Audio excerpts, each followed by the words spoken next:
السلام عليكم ورحمة الله وبركاته.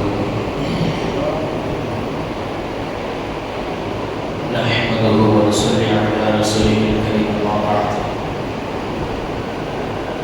فقد قال الله تعالى في كلامه القديم الفرقان الحميد: أعوذ بالله من الشيطان الرجيم. بسم الله الرحمن الرحيم. إن عدة الشهور عند الله 12 شهرا في كتاب الله يوم خلق السماوات والأرض منها 4 حرم. صدق الله العظيم. قال نبينا صلى الله عليه وسلم: أفضل الصيام بعد رمضان شهر الله المحرم. رواه مسلم. பெருகி வரும் கருணையினால் தேவனவை காத்திருந்தும் அல்லாஹ் ஒருவனுக்கு கோடான கோடி புகழ். சத்திய தூதர், சன்மார்க்க போதகர், இப்பிரபஞ்சத்தின் பேரொளி, ஈருலகத்தின் தலைவர் பெருமானார் ஸல்லல்லாஹு அலைஹி வஸல்லம் அன்னவர்கள் மீது அன்னாரின் அடிச்சுவடுகளை அடியுற்றி வாழ்ந்த உத்தம சத்திய சஹாபாக்கள், தாபிஈன்கள், தபஅத் தாபிஈன்கள், நாதாக்கள், அவுலியாக்கள், ஷுஹதாக்கள், சாலிஹீன்கள், இந்த ஜும்ஆவுடைய அவைகள் நல்ல விஷயங்களை கேட்கவும், வணக்கமான ஜும்ஆவுடைய தொழுகை நிறைவேற்றவும் ஒன்று கூடியிருக்கக்கூடிய நம் அனைவரும் மீதும் அல்லாஹ்வுடைய பேரருளும் கருணையும் என்றென்றும் நின்று நிலவட்டுமாக. ஆமீன். கண்ணியமிக்க முஹம்மதீன்களே, அல்லாஹ்வுடைய நல்லடியார்களே, புனிதமான முஹர்ரமுடைய மாதத்தில் நாம் எல்லாம் இருக்கிறோம். ஒவ்வொரு மாதத்திற்கும் ஒரு தனிப்பட்ட சிறப்பும் மகிமைகளும் உள்ளடக்கி இருக்கின்றன. ரமதானுடைய மாதம் அதற்கு தனி சிறப்பு, துல்ஹஜ்ஜுடைய மாதம் அதற்கு தனி சிறப்பு, ஷஅபானுடைய மாதம், ரஜபுடைய மாதம், இப்படி ஒவ்வொரு மாதத்திற்கும் தனிப்பட்ட பல சிறப்புகள் அது தன்னிலே உள்ளடக்கி இருக்கிறது. அதுபோலதான் இப்பொழுது நாம் சந்தித்திருக்கும் இந்த முஹர்ரமுடைய மாதம்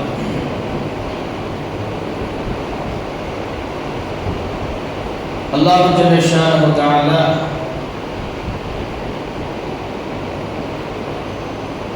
சில இடங்களை சிறப்பாக்கி வைத்திருக்கிறார். சில பொருட்களை சிறப்பாக்கி வைத்திருக்கிறார். மனிதர்களில் சிலரை சிறப்பாக்கி வைத்திருக்கிறார். மனிதர்களில் சிறந்தவர்கள் நபிமார்கள், நபிமார்களில் சிறந்தவர்கள் ரசூல்மார்கள், சஹாபாக்கள், வலிமார்கள். இவர்கள் அனைவரும் மனிதர்களில் ஆக சிறந்தவர்கள். அதே போல பேச்சுக்களில் சிறந்தது திக்ருல்லாஹ் என்ற அல்லாஹுவை நினைவு கூறக்கூடிய திக்ர். அந்த திக்ர் பேச்சுக்களிலேயே ஆக சிறந்தது, உன்னதமானது. இதே போல அல்லாஹ் வாரங்களில் ஜும்ஆவுடைய நாளை சிறப்பானதாக ஆக்கி வைத்திருக்கிறார். அதே போல நாட்களிலேயே அரஃபாவுடைய நாளை அல்லாஹ் சிறப்பாக்கி வைத்திருக்கிறார். அதே போல நேரங்களில் ஐங்கால தொழுகையின் நேரத்தை அல்லாஹ் சிறப்பாக்கி வைத்திருக்கிறார். அதுபோல மாதங்களில் ரமலானுடைய மாதத்தை அல்லாஹ் சிறப்பாக்கி வைத்திருக்கிறார். அதற்கு பிறகு 4 மாதங்களை அல்லாஹ் சிறப்பாக்கி வைத்திருக்கிறான். துல்கஅதா, துல்ஹஜ், முஹர்ரம், ரஜப். இந்த 4 மாதங்களை அல்லாஹ் மாதங்களிலே ஆக சிறப்பு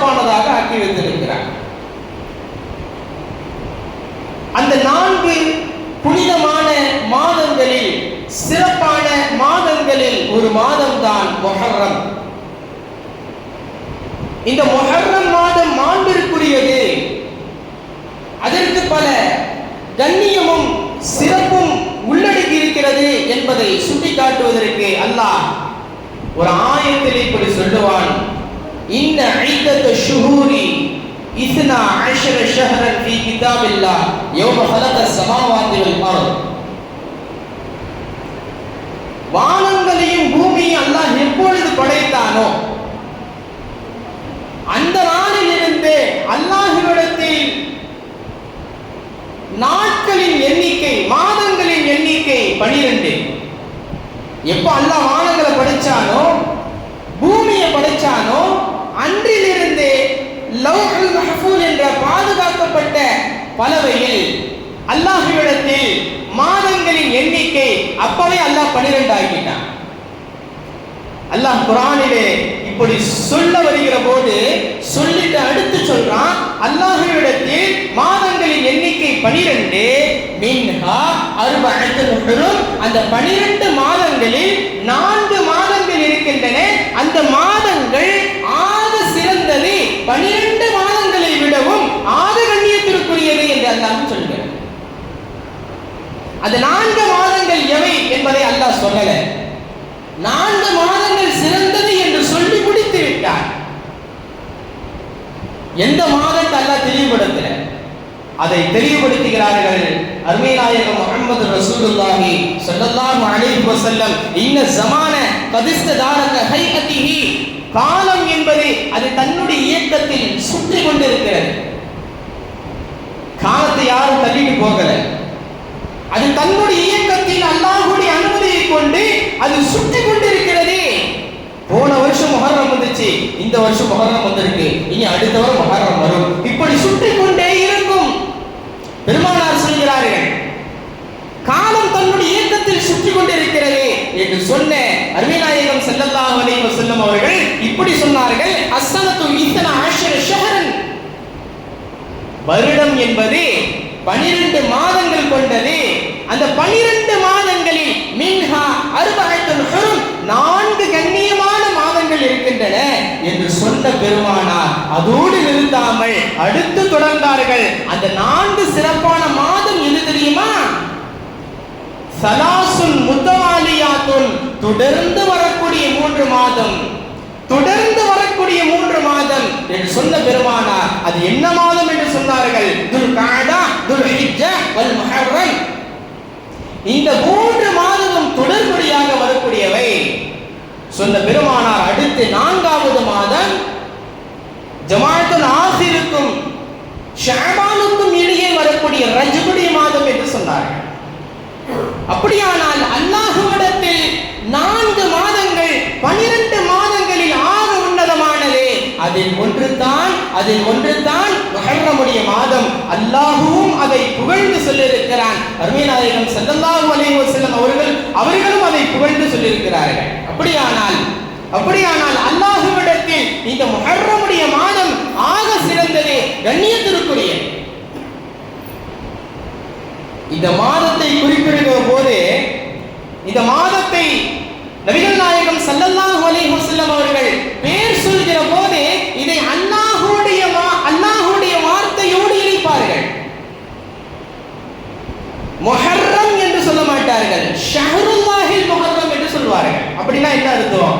ஷஹ்ருல்லாஹில் முஹர்ரம் என்றால் அல்லாஹ்வுடைய மாதம் முஹர்ரம் என்று சொல்வார்கள். தனியா முஹர்ரம் என்று பெருமானார் சொல்ல மாட்டாங்க. முஹர்ரமுடைய மாதம் அது தனி மாதம் அல்ல, அது அல்லாஹ்வுடைய மாதம் என்பார்கள். ஷஹ்ருல்லாஹில் முஹர்ரம். ஏன் பெருமானார் இந்த முஹர்ரம் மாதத்தை அல்லாஹ்வோடு இணைத்ததற்கு காரணம் என்ன தெரியுமா? இமாம்கள் இதற்கு விளக்கம் சொல்வார்கள். அல்லாஹ்விற்கு சில பொருட்களை பிடித்து விட்டால், அல்லாஹ்விற்கு சில இடங்களை பிடித்து விட்டால், அல்லாஹ்விற்கு சில விஷயங்கள் விருப்பமாகிவிட்டால் அவன் அதை தன்னோடு இணைத்துக் கொள்கிறான். குர்ஆனை நீங்கள் எடுத்து பாருங்கள், எத்தனை மனிதர்களை, எத்தனை பொருட்களை அல்லாஹ் தன்னோடு இணைத்து சொல்லியிருக்கிறார். முஹம்மது ரசூலுல்லாஹ் நபிகள் நாயகம் ஸல்லல்லாஹு அலைஹி வஸல்லம் அவர்களை அல்லாஹ் குறிப்பிடுகிற போது முஹம்மத் என்று நிறுத்தவில்லை. முஹம்மத் ரசூலுல்லாஹ். முஹம்மது யார் தெரியுமா? அவர் அல்லாஹ்வுடைய தூதர். காரணம் என்ன? அவர்கள் ஹபீபுல்லாஹ், அல்லாஹ்வுடைய நேசர், அல்லாஹ்வுக்கு விருப்பமானவர்கள், அல்லாஹ்வுக்கு உகந்தவர்கள், அல்லாஹ்வால் நேசிக்கப்பட்டவர்கள். எனவே அவர்களை அல்லாஹ் குர்ஆனில் குறிப்பிடுகிற போது சாதாரணமா முஹம்மது என்றோ நபி என்றோ ரசூல் என்றோ நிறுத்தாமல் முஹம்மது ரசூலுல்லாஹ், முஹம்மது யார் தெரியுமா? அவர் ரசூலுல்லாஹ், அல்லாஹ்வுடைய தூதர் என்று தன்னுடைய பேரோடு பெருமானாரை இணைத்தார். மூசா அலைஹிஸ்ஸலாம், இப்ராஹிம் அலைஹிஸ்ஸலாம் அவர்களுடைய பெயரை சொல்கிற போது நாம என்ன சொல்றோம்? இப்ராஹிம் அலைஹிஸ்ஸலாம் அவர்களுடைய பட்ட பெயர் கலீலுல்லாஹ். கலீலுல்லாஹ் என்றால் உற்ற நண்பர். இப்ராஹிம் அலைஹிஸ்ஸலாம் அவர்கள் அல்லாஹ்வுக்கு உற்ற நண்பனாக இருந்தார்கள். கலீலுல்லாஹ், கலீல் என்றாலே நண்பன் என்று அர்த்தம். சாதாரண நண்பன் அல்ல, உற்ற தோழன், உற்ற நண்பன். இருவரும் இனம் பிரியாத தோழர்கள் என்று அர்த்தம். அல்லாஹ் குர்ஆனில் சொல்கிறான், வத்தஹதல்லாஹு இப்ராஹீம கலீலா. அல்லாஹ் இப்ராஹிம் அலைஹிஸ்ஸலாம் அவர்களை உற்ற தோழனாக எடுத்துக்கொண்டான். எனவே அவர்களை குறிப்பிடுகிற போது கலீலுல்லாஹி இப்ராஹிம் அலைஹிஸ்ஸலாம் என்று சொல்கிறோம். மூசா அலைஹிஸ்ஸலாம் கலீமுல்லாஹ், கலீமுல்லாஹ் அல்லாஹ்விடத்தில் பேசியவர் என்று பொருள். வகல்லமல்லாஹு மூசா தக்லீமா. அல்லாஹ் மூசா அலைஹிஸ்ஸலாம் அவர்களோடு பேசினான். மூசா அலைஹிஸ்ஸலாம் அவர்களோடு அல்லாஹ் பேசினான். இந்த சிறப்பை உணர்த்துவதற்கு கலீமுல்லாஹ் மூசா அலைஹிஸ்ஸலாம். மூசா அலைஹிஸ்ஸலாம் யார் தெரியுமா? அவர் அல்லாஹ்வோடு பேசியவர். ஒண்ணுமில்லை, குர்ஆனிலே ஒரு ஒட்டகத்தை குறித்து அல்லாஹ் சொல்றான். சாலிஹ் அலைஹிஸ்ஸலாத்தின் ஒட்டகத்தை குறித்து அல்லாஹ் சொல்கிற போது சும்மா ஒட்டகம் சொல்லல, அது அல்லாஹ்வுடைய ஒட்டகம் என்று சொல்கிறான். நாக்கத்துல்லாஹ், நாக்கத் என்றால் ஒட்டகம். அல்லாஹ் நாக்கத்து என்று நிற்பாட்டலாம், ஆனா அந்த நிற்பாட்டல அடுத்து சொல்றான் நாக்கத்துல்லாஹ், அது அல்லாஹ்வுடைய ஒட்டகம். ஒரு ஒட்டகத்தை சொல்கிற போதும் கூட அல்லாஹ் தன்னோடு அதை இணைத்துக் கொள்கிறான். மற்ற ஒட்டகத்தை அல்லாஹ் சொல்லல. சாலிஹ் அலைஹிஸ்ஸலாம் அவர்களுக்கு அவர்கள் நபி என நிரூபிப்பதற்காக அந்த மக்களுக்கு அவர்கள் கேட்டதின் அடிப்படையில் அல்லாஹ் கொடுத்த ஒட்டகம் அது சாதாரண ஒட்டகம் அல்ல, அது அல்லாஹ்வுடைய ஒட்டகம். நாக்கத்துல்லாஹ் என்று அல்லாஹ் குர்ஆனிலே பதிவு செய்கிறான். இது போலதான் பைத்துல்லாஹ், காபத்துல்லாஹ்விற்கு நாம் பேர் சூட்டுகிறோம். பைத்துல்லாஹ், காபத்துல்லாஹ். ஏன் அது காபத்துல்லாஹ், அல்லாஹ்வுடைய வீடு என்று ஏன் சொல்கிறோம்? அது யாருக்கும் சொந்தமல்ல. அது காபா என்பது, அந்த கருப்பு கல் பதிந்த வீடு என்பது, அது எந்த மனிதர்களுக்கும் சொந்தம் கிடையாது, அது அல்லாஹ்வுக்கு சொந்தம். எனவே பைத்துல்லாஹ் அது அல்லாஹ்வுடைய வீடு. அல்லாஹ் தன்னோடு அதை இணைக்கிறார். அல்லாஹ் நபியை தன்னோடு இணைக்கிறான், நபிமார்களை தன்னோடு இணைக்கிறான், பைத்துல்லாவை தன்னோடு இணைக்கிறான், சாலிஹ் நபியின் ஒட்டகத்தை தன்னோடு இணைக்கிறான். பெருமக்களே, இது போன்று அல்லாஹ் தனக்கு விருப்பமான எந்த பொருளாக இருந்தாலும் சரி அதை தனிப்பட்டு தனியாக குறிப்பிடுவதில்லை, அதை தன்னோடு இணைத்து சொல்கிறார். இதே போலத்தான் இந்த முஹர்ரமுடைய மாதம் என்பது அல்லாஹ்வுக்கு விருப்பமான மாதம், அவனால் கண்ணியம் செய்யப்பட்ட மாதம். எனவே அது வெறும் முஹர்ரம் அல்ல, ஷஹ்ருல்லாஹில் முஹர்ரம், அது அல்லாஹ்வுடைய மாதமான முஹர்ரம். அருமை நாயகம் ஸல்லல்லாஹு அலைஹி வஸல்லம் அவர்கள் அந்த மாதத்தை அல்லாஹ்வுடைய மாதம் என்று இணைத்தார்கள். கண்ணியமானவர்களே, இந்த மாதத்தை குறித்து அருமை நாயகம் ஸல்லல்லாஹு அலைஹி வஸல்லம் அவர்கள் இப்படி சொன்னார்கள், அஃபுலு ஸியாமி பஅத ரமதான் ஷஹ்ருல்லாஹில் முஹர்ரம். ரமதானிலே நாம் நோன்பு நோக்கிறோம், ரமதானிலே நோன்பு நோக்கிறோம். அதற்கு அல்லாஹ் ஏராளமான பாக்கியங்களையும் நன்மைகளையும் பலாபலன்களையும் தருகிறான். அதே போன்ற நன்மை, அதே போன்று பாக்கியங்கள் பலாபலன்கள் உங்களுக்கு கிடைக்கணுமா? அருமை நாயகம் ஸல்லல்லாஹு அலைஹி வஸல்லம் அவர்கள் சொன்னார்கள், ரமலானுக்கு பிறகு வைக்கக்கூடிய நோன்புகளில் ரமலானை போன்ற நன்மை வழங்கக்கூடியது முஹர்ரம் மாதத்தில் வைக்கக்கூடிய நோன்பு என்றார்கள். முஹர்ரம் மாதத்திலே நாம் நோன்பு வைக்கிறோம் என்று சொன்னால் அது ரமலானுடைய மாதத்தில் வைக்கிற நோன்பை போன்று என்று அதனுடைய சிறப்பை மகத்துவத்தை உணர்த்தி காட்டுகிறார்கள் இந்த உம்மத்திற்கு. அருமை நாயகம் ஸல்லல்லாஹு அலைஹி வஸல்லம் அபூதர் கிஃபாரி ரலியல்லாஹு அன்ஹு நபி ஸல்லல்லாஹு அலைஹி வஸல்லம் அவர்களிடத்தில் கேட்டார்கள், ஐயுல் அஷ்ஹுரி அஃதலு யா ரசூலல்லாஹ், மாதங்களிலேயே மிகவும் உன்னதமான சிறப்பிற்குரிய மாதம் எவை என்று கேட்டபோது அருமைநாயகம் ஸல்லல்லாஹு அலைஹி வஸல்லம் அவர்கள் சொன்னார்கள், அஃதலுல் அஷ்ஹுரு ஷஹ்ருல்லாஹி அல்லதி ததுஊனஹுல் முஹர்ரம். எது அல்லாஹ்வுக்கு எது மாதங்களிலேயே சிறந்த மாதம் தெரியுமா? நீங்கள் அழைக்கக்கூடிய முஹர்ரமுடைய மாதம் என்று சொன்னார்கள். முஹர்ரம் என்று நீங்கள் அழைக்கிறீர்கள். முஹர்ரம் என்றாலே கண்ணியமான மாதம் என்று அர்த்தம். முஹர்ரம் கண்ணியமானது, சிறப்பானது என்று பொருள். நீங்கள் அழைக்கக்கூடிய அந்த முஹர்ரம் மாதம் மாதங்களிலேயே ஆக சிறந்தது, சிறப்பானது என்று ஸல்லல்லாஹு அலைஹி வஸல்லம் அவர்கள் கேட்ட கேள்விக்கு பதில் சொன்னார்கள். அப்படியானால் அது ஆக சிறந்த ஒரு மாதம். அந்த மாதத்தில் வைக்கிற நோன்பும் ஏராளமான நன்மையை வாரி வழங்கக்கூடியது.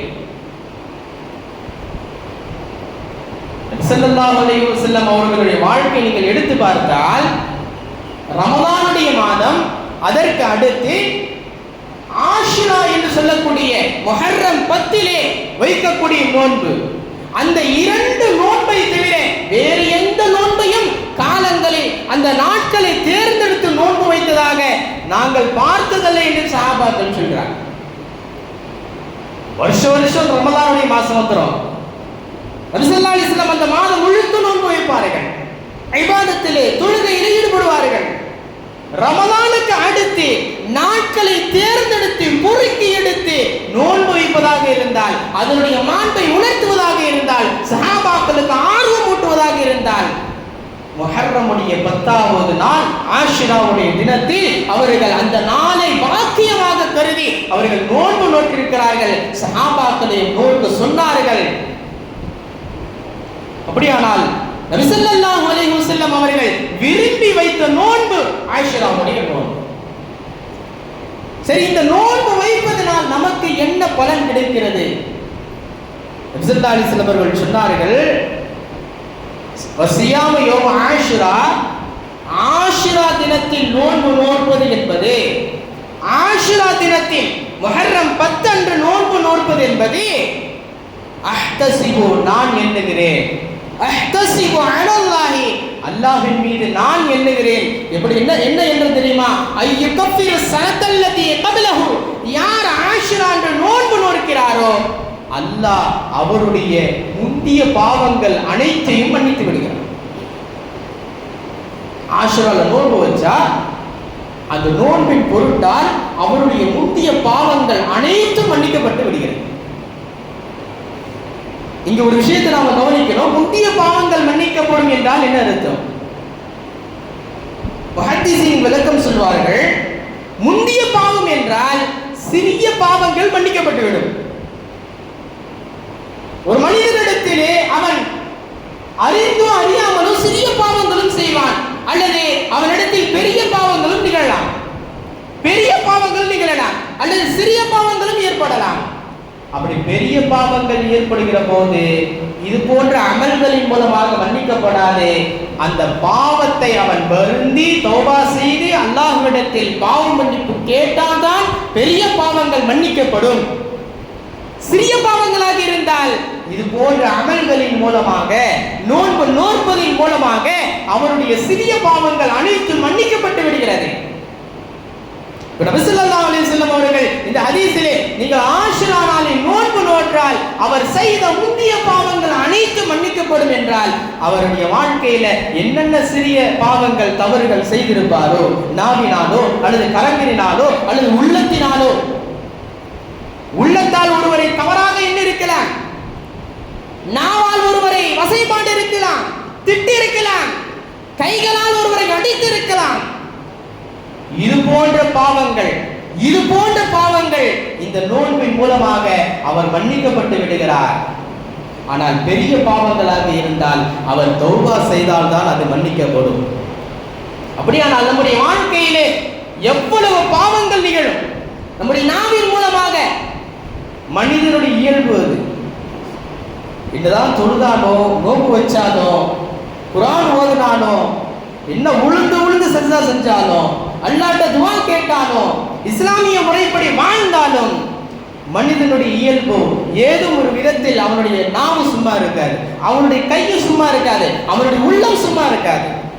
எதையாவது போட்டு மனதில் ஒருவரை பற்றி தவறான எண்ணங்கள் நிகழ்ந்து கொண்டிருக்கும். தீய சிந்தனைகள், தீய எண்ணங்கள்.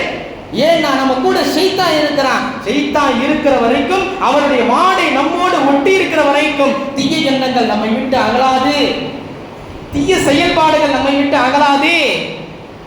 மலக்குமார்கள் நம்மோடு இருக்கிறார்கள், மலக்குகளும் நம்மோடு இருக்கிறாங்க, ஷைத்தானும் நம்மோடு இருக்கிறான். ஆனால் இருவரில் யாருடைய தொடர்பு அதிகம் என்றால் ஷைத்தானுடைய தொடர்பு அதிகம். நாம தொழுகைக்கு வர்றோம், தொழறோம், துவா கேட்கிறோம், ஏதோ வாழ்க்கையில நல்ல அமல்கள் செய்கிறோம் என்றால் நீங்கள் விளங்கிக் கொள்ளுங்கள், என்னிடத்தில் இருக்கக்கூடிய மலக்கு என்னை தூண்டுகிறார், தொழுன்னு தூண்டுகிறார், குர்ஆனை ஓது என்று தூண்டுகிறார், நல்லதை செய் என்று தூண்டுகிறார். அது அல்லாத நேரத்தில் மற்ற நேரத்தில் நம்மை ஏதோ ஒரு விதத்தில் ஒரு தீய சிந்தனைகள், தீய எண்ணங்கள் உதயமாகிறது என்றால் அந்த இடத்திலே ஷைத்தான் அதை உண்டு பண்ணுகிறான். அது நம்முடைய வாழ்க்கையிலே நமக்கு பாவமாக வந்து சேருகிறது. இந்த பாவங்கள் எல்லாம் ஒதுக்கப்பட வேண்டும், மன்னிக்கப்பட வேண்டும், இல்லாமலாக்கப்பட வேண்டும் என்று சொன்னால் நபிகள் ஸல்லல்லாஹு அலைஹி வஸல்லம் அவர்கள் சொல்கிறார்கள், ஆஷுராவுடைய தினத்தில் நீங்கள் நோன்பு வையுங்கள். அந்த நோன்பு நீங்கள் செய்யக்கூடிய அனைத்து பாவங்களையும், சிறு பாவங்கள் அனைத்தையும் துடைத்து எரிந்துவிடும் என்றார்கள். இன்னொரு ஹதீஸிலே இந்த ஆஷுராவுடைய நோன்பை குறித்து சொல்கிற போது, இஃப்தரல் அலா பனி இஸ்ராயில், பனி இஸ்ராயல்கள் கூட்டத்தினர்கள், மூசா அலைஹிஸ்ஸலாமுடைய கவுமுகளுக்கு இந்த ஆஷுராவுடைய நோன்பு மட்டும்தான் கடமையாக்கப்பட்டது. நமக்கு எப்படி வருடத்துல ரமதானுடைய மாதம் கடமையோ அதுபோல பனி இஸ்ராயல்களுக்கு வருடத்தில் ஒரு முறை ஒரு நாள் மட்டும்தான் நோன்பு கடமை. அது ஆஷுராவுடைய நோன்பு மட்டும்தான்.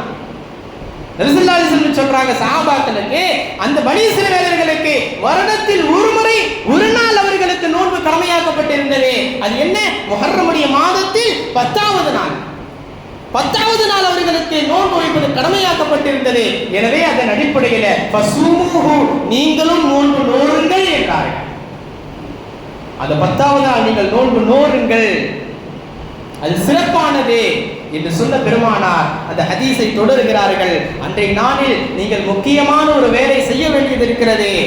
வவஸ்ஸிஉ அலா இயாலிக்கும், அந்த ஆஷுராவுடைய தினத்தில் தன்னுடைய குடும்பத்தினர்களுக்கு தன்னுடைய பொருளாதாரத்திலிருந்து தாராளமான முறையிலே பொருளாதார உதவி செய்யுங்கள் என்றார்கள். மற்ற நாட்களில் செய்வதற்கு பலாபலன்கள் ஏராளம் அல்லாஹ் வைத்திருக்கிறான். ஆனால் இது போன்ற விசேஷமான நாட்களில் செய்கிற அந்த உதவி உபகாரங்கள் அது எண்ணில் அடங்காதவை. மற்ற நாட்களில் செய்கிற அமல்களுடைய நன்மையை விட ரமதானுடைய மாதத்தில் செய்கிற அந்த அமல்களின் எண்ணிக்கை அதிகமாகிற போது அதனுடைய நன்மையும் கூடுகிறதா அல்லவா? ஒரு அமல் செய்தாலும் அதற்கு இரட்டிப்பான நன்மை அல்லாஹ் தருகிறானா இல்லையே? ஏன்?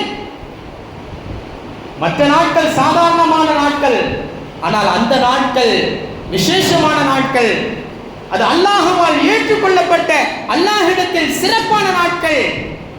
எனவே அந்த நாட்களில், அந்த மாதத்தில் நாம் அமல் செய்கிற போது அதற்கான பலாபலன்களை அல்லாஹ் ஏராளமாக தருகிறான்.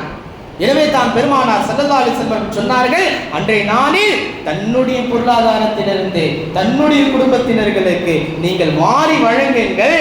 யார் அப்படி வாரி வழங்குகிறாரோ, விசாலமான முறையிலே அவர்களுக்கு உதவி உபகாரம் செய்கிறாரோ, அல்லாஹ் தஆலா அவருடைய பொருளாதாரத்தை விசாலமாக்கி விடுவார் என்று சொன்னார்.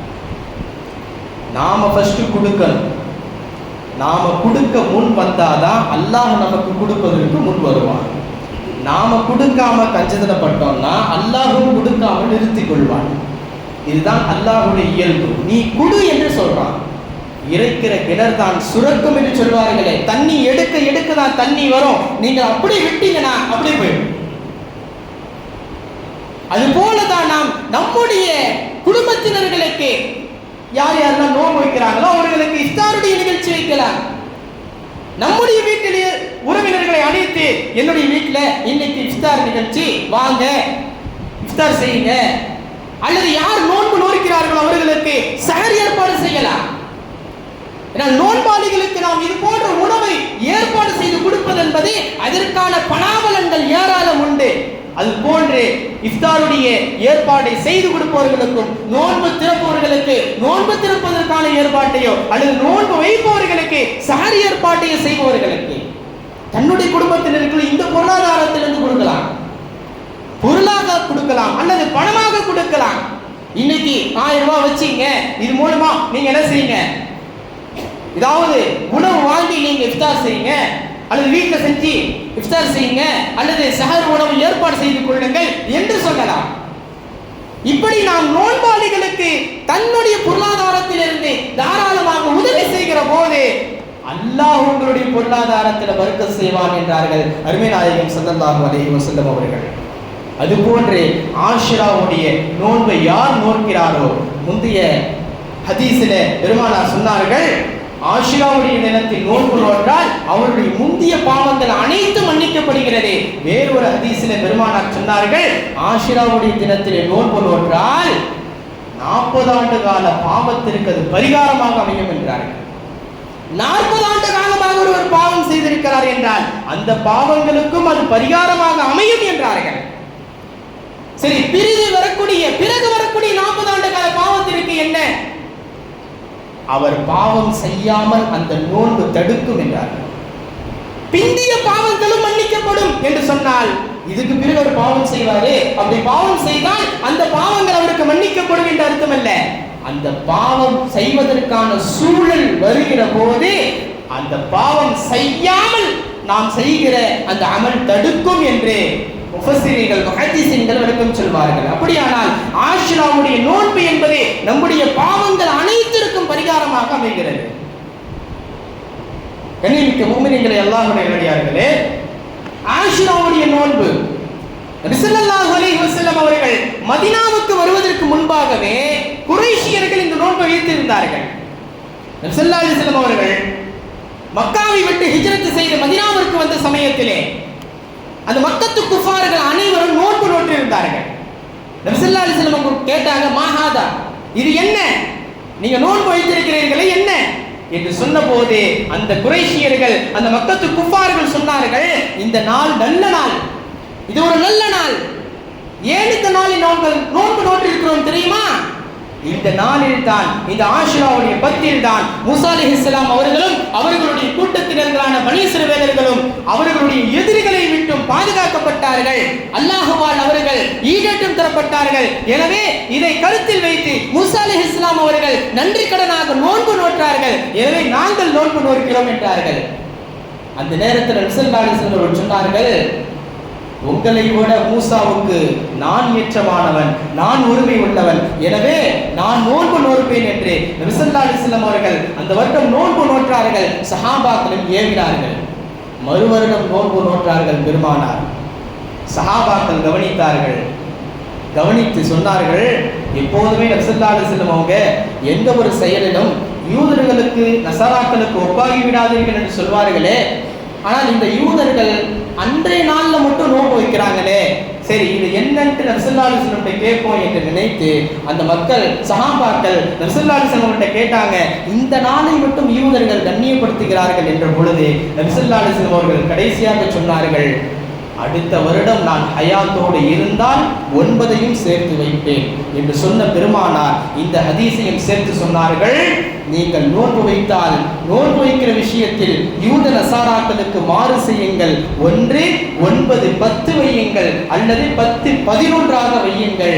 ஒரு நோன்பு மட்டும் தனித்து வைக்காதீர்கள் ஆஷிராவில் மட்டும் என்று அருமை நாயகம் ஸல்லல்லாஹு அலைஹி வஸல்லம் அவர்கள் சொன்னார்கள். எனவே அதன் அடிப்படையில் நம்முடைய இந்த ஆஷிராவுடைய நோன்பை வைத்து நம்முடைய பாவங்களுக்கான பரிகாரமாக நாம் அதை ஆக்கிக் கொள்ள வேண்டும். இன்றைய நாளில் நோன்பு வைத்து நம்முடைய பாவங்கள் கழிவதற்கு அல்லாஹ்விடத்திலே துஆ செய்து நம்ம வரக்கூடிய காலங்கள் நிம்மதியான முறையிலே அச்சமற்ற நிலையிலே நம்முடைய வாழ்க்கையும் சமுதாயமும் இருக்க வேண்டும் என்று அல்லாஹ்விடத்தில் அதிகமாக நாம் துஆ செய்ய வேண்டும். இதை ஒரு வாய்ப்பாக கருதி அந்த நோன்பை நாம் நோன்று எல்லாம் வல்ல அல்லாஹ் தஆலா அந்த நோன்பின் பொருட்டால் நம்முடைய ஈருலக வாழ்க்கையிலும் வெற்றி அல்லாஹ் தந்தல் புரிவானாக. ஆமீன். ஆஃபிரு தஅவானா அல்ஹம்துலில்லாஹி ரப்பில் ஆலமீன். அஸ்ஸலாமு அலைக்கும் வரஹ்மத்துல்லாஹி வபரகாத்துஹு.